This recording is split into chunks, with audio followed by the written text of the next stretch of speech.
Bonjour à tous. Vous avez probablement tous remarqué que l'inégalité sociale est désormais partout.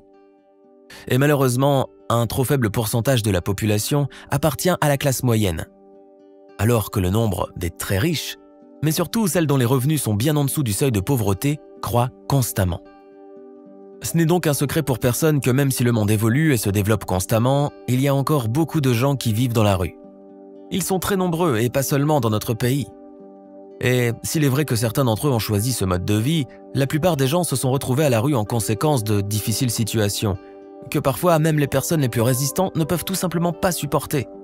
C'est pourquoi ces gens doivent désormais dormir sur les bancs et chercher leur nourriture dans les poubelles. Et ils peuvent considérer qu'ils ont de la chance lorsqu'une personne leur prête parfois attention. Les gens qui vivent dans la rue ont pour la plupart des cas une apparence qui rebute les passants ordinaires. Et avouons-le, les sans-abri sont souvent considérés avec mépris. Malgré tout, il existe sur cette terre des gens qui sont prêts à aider tout le monde, qu'ils soient sans-abri ou indigents. Et pour le prouver, nous allons vous raconter une histoire qui s'est passée il y a quelques années et qui a déjà fait fondre le cœur de millions de personnes dans le monde. C'était une journée très ordinaire, il pleuvait un peu, et Casey Fisher est entré dans un fast-food et s'est commandé une tasse de café pour se réchauffer. La jeune femme, perdue dans ses pensées, regardait distraitement par la fenêtre quand soudain, son attention a été attirée par un sans-abri qui ramassait des petites pièces de monnaie tombées par terre. Et bientôt, cet homme aux vêtements vieux et sales est entré dans ce même fast-food. Lentement, il a fait quelques pas dans l'établissement, après quoi il s'est placé près de la porte et a commencé à compter les pièces qu'il avait ramassées ce matin. Les clients ont vite remarqué le sans-abri et ils ont commencé à regarder avec insistance en direction de l'hôte importun. Bien sûr, Casey ne faisait pas non plus exception, mais la jeune femme le regardait sans mépris et observait simplement les traits de son visage. Les yeux de l'homme étaient remplis de tristesse, ou du moins c'était l'impression de Casey. C'est pourquoi elle a rapidement réalisé qu'il n'avait probablement pas assez d'argent pour acheter de la nourriture. Et sans réfléchir, elle a appelé l'homme et lui a demandé de s'approcher. Ici, il convient de dire que la jeune fille a toujours eu une perception différente des sans-abri. Et au lieu d'en être dégoûtée, elle ressent pour eux de la compassion. Et quand elle le peut, elle leur donne toujours quelques pièces de monnaie. « Avez-vous faim ? Comment vous sentez-vous » a demandé Casey au sans-abri. La jeune femme ne s'est pas contentée de poser à l'homme des questions et elle lui a aussi offert un sandwich et un café. L'homme, un peu surpris, s'est un peu éloigné de Casey car on peut supposer que les gens lui adressaient rarement la parole.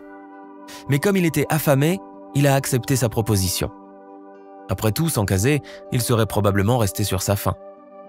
Une fois la commande passée, et après qu'on eut apporté à manger à l'homme, Casey lui a parlé à nouveau. « Voulez-vous vous asseoir avec moi ? Je suis seul à cette table de toute façon. » Bien sûr, le clochard était surpris par l'offre, car la plupart du temps, les gens s'employaient plutôt à l'éviter. Et voilà qu'on lui offrait de la nourriture et qu'on lui proposait même de s'asseoir à table. L'homme a réfléchi un peu, mais il s'est quand même assis à la table Casey. Il était très timide, car il ne savait pas à quoi s'attendre.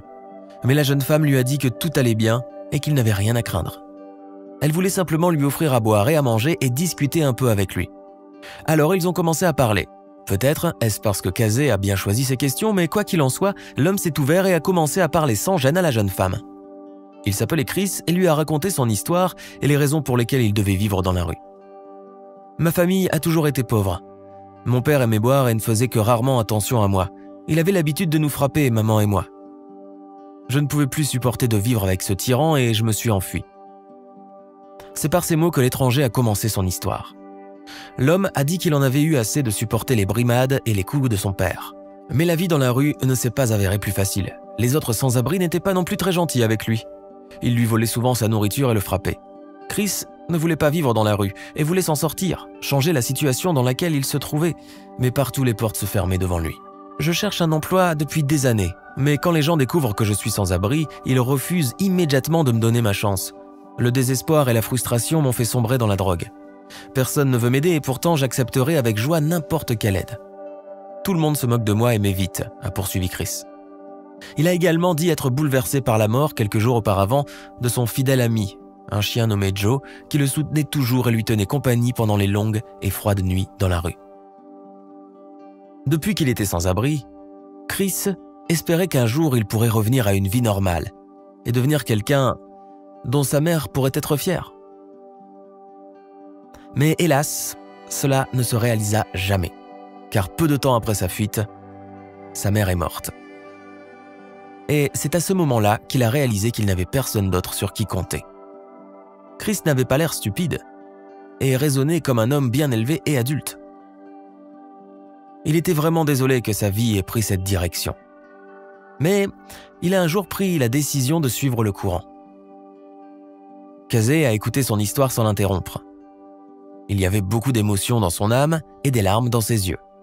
Elle était bien consciente qu'il fallait faire preuve de compréhension envers le sans-abri et éviter de le blesser avec sa pitié. Chris parlait et parlait. Ce jour-là, il a certainement dit tout ce qu'il avait sur le cœur.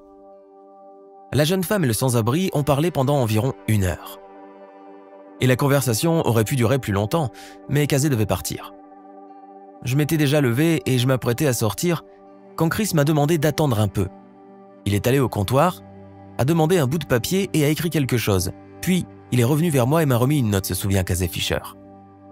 Après avoir donné le message à la jeune femme, l'homme l'a remercié pour la nourriture et pour le temps qu'il lui avait consacré. C'est ainsi que prit fin cette rencontre qui allait s'avérer si importante. Après s'être un peu éloignée du café, la jeune femme a pris la note pour la lire. Elle a lentement déplié le morceau de papier et elle n'arrivait pas à croire ce qui était écrit. « Merci. Aujourd'hui, je voulais me suicider. Mais après cette rencontre et après avoir parlé avec toi, j'ai complètement changé d'idée. Merci, tu es la personne la plus extraordinaire qui soit. » Voilà ce que disait la note du sans-abri. Casey était assailli par les émotions et des larmes coulaient sur ses joues.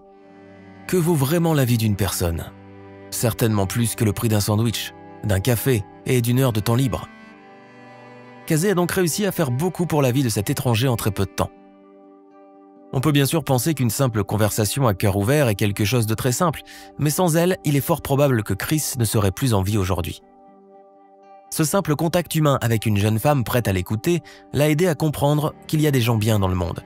Et cela lui a donné de la force et le courage de lutter contre les difficultés de son existence. Peut-être même qu'il a pu commencer une nouvelle vie. Après sa rencontre avec le sans-abri, Casey a publié cette histoire touchante sur les réseaux sociaux. De cette façon, elle voulait encourager d'autres personnes à faire de bonnes actions. Elle a également ajouté qu'elle n'avait pas vu le sans-abri depuis et qu'elle espérait beaucoup qu'il ait commencé une nouvelle vie. Cette histoire apparemment simple nous apprend en fait beaucoup de choses. Il existe de nombreuses personnes différentes dans le monde. Certaines sont riches, d'autres sont pauvres et d'autres encore vivent dans la rue, dans les parcs. Mais il ne faut jamais juger un livre à sa couverture. Chacun de nous a sa propre histoire, laquelle a prédéterminé toute notre vie. Ce n'est pas tout le monde qui a la chance de bien vivre. Et si pour certains d'entre nous, aller au travail, passer des soirées sur le canapé devant la télévision et manger des plats délicieux relève de la routine, pour d'autres ce n'est qu'un rêve. Et comme le montre cette histoire, même le plus petit acte de miséricorde peut avoir une influence non seulement sur la journée d'une personne, mais sur sa vie entière. Alors ne l'oubliez pas et faites le bien tous les jours. Alors chers amis, qu'auriez-vous fait à la place de la jeune femme? N'oubliez pas de l'écrire dans les commentaires et de vous abonner à notre chaîne pour découvrir chaque jour de nouvelles choses intéressantes. C'est tout pour aujourd'hui, évaluez la vidéo et à bientôt.